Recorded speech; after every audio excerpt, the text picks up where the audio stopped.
Hey there, and welcome to the Herbal Moon Goddess podcast. I'm Kyra, and today I'm going to be talking to you about running a business as a soulpreneur. So, if you're not interested in running your own business, then this episode is probably not for you. I will be going into a bit of astrology, so you can tune in if you want, but if you're not interested in running business, then that's cool. Maybe go back and check out some of my other podcast episodes instead.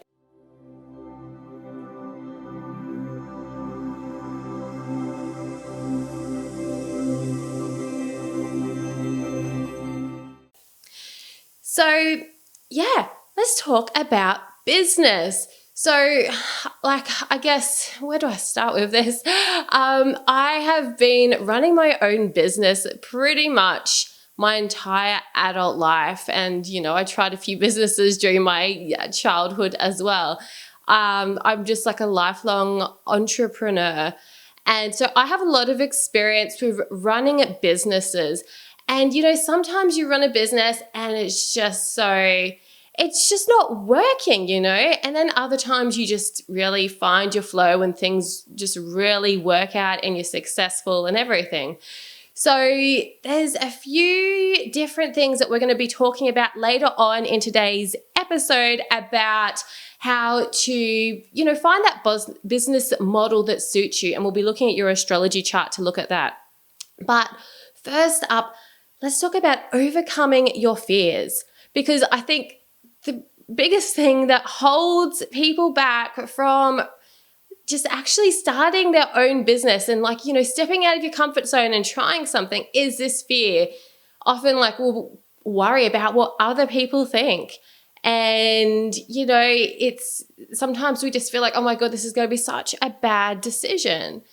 When I first started Herbal Moon Goddess, I was like, oh my God, no one is going to be interested in tarot reading. No one is going to be interested in following the cycle of the moon. No one else cares about this. I'm just really weird. No one else loves this stuff. And I have over 40,000 followers on Instagram. So I think I've proven myself wrong that people are actually interested in this stuff. And, it's the same with anything. You can look at any other really super niche topic, and often there'll be businesses who are really successful in that, really weird sort of thing. So it doesn't matter what you're passionate about or what you feel your calling is. Don't worry what other people think. If that's what is your calling and that's what you really want to do, then don't let that fear of what other people think hold you back from putting it out there and just, start offering it. You've just got to sometimes take that first step and put yourself out there. So, and I guess the other thing that holds us back is this indecision, and we're like, oh my God, it's going to be such a bad idea. There's going to be all this bad stuff that could go wrong. And sometimes it's you just have to just make a decision and just do it anyway, instead of, umming and ahhing about it. If I had let that self-doubt hold me back, then I wouldn't be here to tell this story. I've like I said, I've had a few different businesses over my years. My first kind of big business that I did was called Bubbaluba, and I made modern cloth nappies. I sewed them myself. I went to markets and sold them. I sold them online. This is way back in the day before Instagram was even around. It was just Facebook, and Facebook was old and really different to what it is now. And I learned so much, not just about sewing and making nappies. I was already really good at that, which is why I did that. And I had a baby, so it was really relevant to me at the time.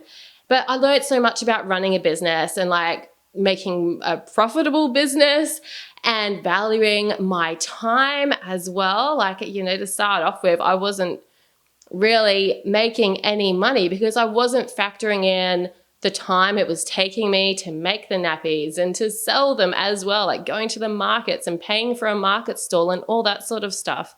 So like you have all these things to think about. So yeah, if I, like at the moment, like I have no interest in modern cloth nappies. My kids are all grown up and out of nappies. So naturally what happened was over the years, I just, I fell out of love with making and selling cloth nappies, as you do. And so, I made the decision to close that business down. So, you don't have to kind of make a decision and be stuck in a business for your whole life, is like what I'm trying to say. You can, just go with what you're passionate about at the moment and turn that into a business. And, if it, doesn't work out, like after, 6 months, a year, or, you lose interest a few years later, that's totally okay too. What matters is what you're feeling now. And so if there's something that you're really calling to put out to the world right now, then don't let your fear, don't let your self-doubt hold you back.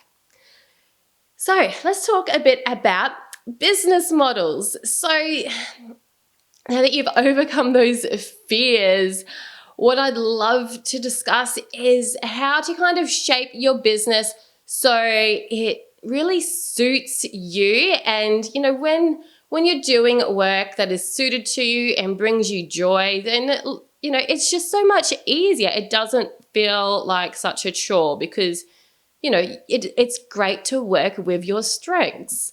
So what you can do is you can look on your astrology chart, pull up your natal chart. If you haven't already explored your natal chart, you can always pull up a free one. There is heaps of websites out there. Just do an online search to find a free natal chart. Astro.com is a great place that I often suggest. Putting your birth details for this kind of work, you're going to need to know your exact time of birth so that we get the house systems right. But if you don't know your exact time of birth, that's okay. If you can play around with your astrology chart so it displays the sun houses instead of the Placidus houses, then you'll get a lot of insights from looking at your sun houses. So yeah, we're going to be looking at the houses on your astrology chart. Don't worry too much at the moment if you have no idea what they mean. So we're looking for like where groups of planets are in a few certain houses to determine what business model will suit you best. Now, let's have a look at the first house. If you have a few different planets or maybe any planets at all in the first house, then this could mean that working as something like an influencer could be really suited to you, because what one of your strengths could be is sharing your authentic story, like sharing your life with others. So yeah, like an influencer. Moving on to the third house. If you have some planets in your third house, then this could suggest that one of your strengths is writing or speaking, sharing messages, usually in like maybe short kind of snippets rather than writing a whole book. So maybe blogging could be something that's really beneficial, that is one of your strengths, or podcasting. Moving along now to the seventh house. If you have planets in your seventh house, then this could suggest one-on-one work is one of your strengths. So working with clients in a one-on-one capacity, such as coaching or doing readings or other sort of services where you're just working with individual clients one at a time. Continuing around on your astrology chart, checking out your ninth house now. Your ninth house, if there are planets here in your ninth house, then teaching is one of your strengths. So teaching. So again, that could be, through writing blog posts or, podcasting like we spoke about with that third house energy. But generally with the ninth house, it's about going a bit deeper. So maybe writing a course or, teaching a course or writing an actual book. Because with the ninth house, it's about going a bit deeper, finding the deeper meaning and sharing that with others. So yeah, something that's a bit more in depth. So yeah, a book or a course or something like that. And then moving along to the 11th house. The 11th house is all about working in groups and teamwork. So if you have planets there in your 11th house, then that could suggest that working in a group sort of situation is one of your strengths. So, doing a group coaching program or other sort of things where you're, working with a lot of people at once, such as like a membership or some other sort of group sort of program. So I hope that helps you kind of narrow down your business model just by looking at your astrology chart. And, if you have, planets in a lot of those houses that I've just mentioned, maybe having a look and see if your sun or your moon is any of those houses, because your sun and moon have a stronger weighting. So, for example, in the 11th house, I don't have any planets except for my moon. And so for my business models, like I am more suited to like one-on-one work or even like a teaching. But because my moon is in that 11th house, I just really love teaching in a group sort of setting. And it just brings me a lot of like emotional satisfaction when I create harmony and alignment within a group setting. So yeah, have a look at what's coming up on your chart for you and play around with those different business models and share your insights with me. You can tag me on Instagram at herbal.moon.goddess or on Facebook, Herbal Moon Goddess. I'd love to know your insights from looking at your astrology chart and finding your business model.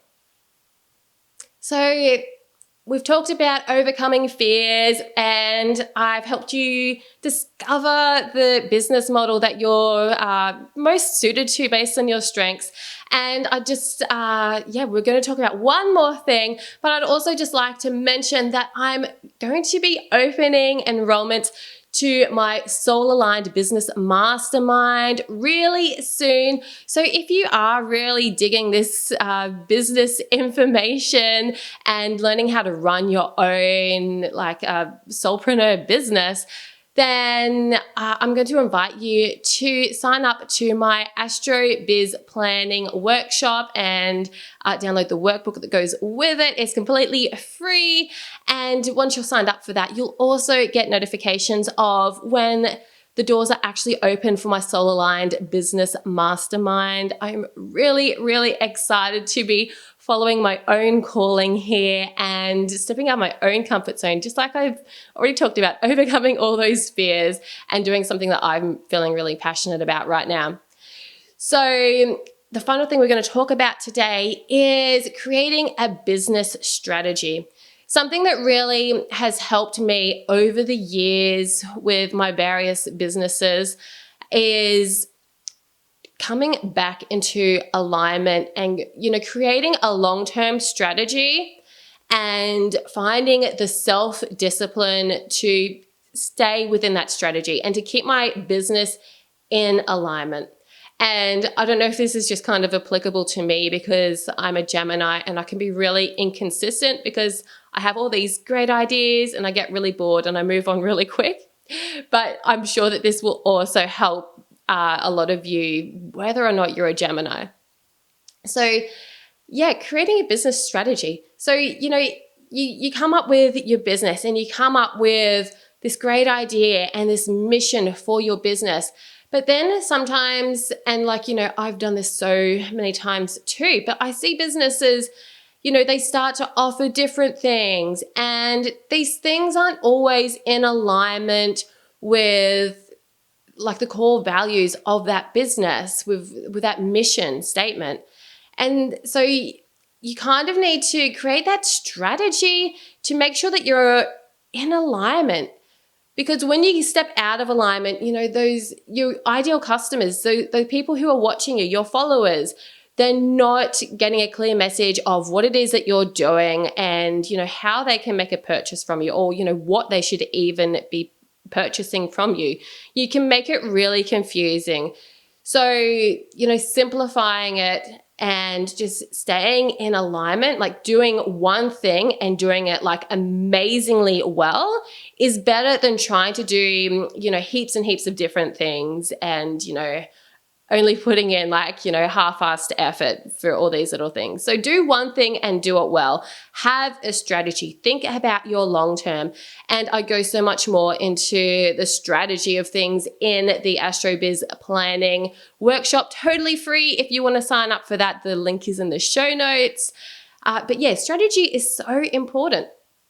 And, you can use this strategy also to help diversify your business. Like as an example, I see so many crystal stores. Like crystal stores are popping up like crazy. Like literally the lady that lives next door to me, she has a little crystal store. And like, it's just amazing. I love crystals. But the thing is, with all this like saturation in the market, with so many places to buy crystals from these days, how can you stand out from the rest and, make your business more unique and something that people are going to be like, yeah, actually, I'm going to buy from you.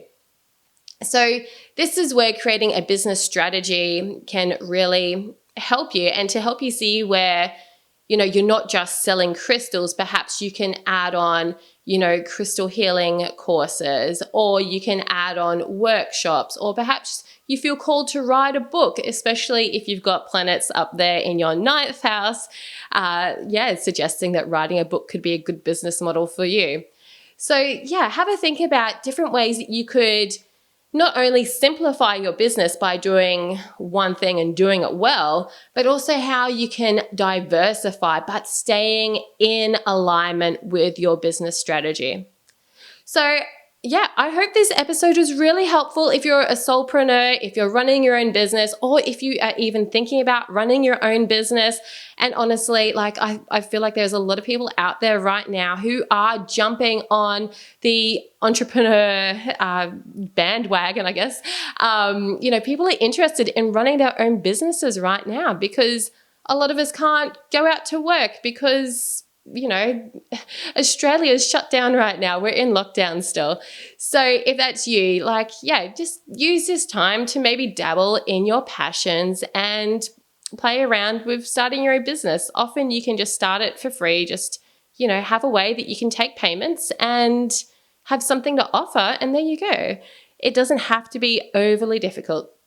If you'd like to know more about planning your biz in alignment with astrology, then check out my free AstroBiz planning workshop with a workbook as well, where I teach you how to plan your week and plan out your entire year, really creating a business strategy based on those cycles of astrology, leaning into what you're naturally going to be focused on during these times anyway. It's all about, creating more flow in your business so that you can work smarter and not have to work harder. So yeah, I'll see you guys in the next episode. Thanks so much for tuning in to the Help Women Goddess podcast today. Bye.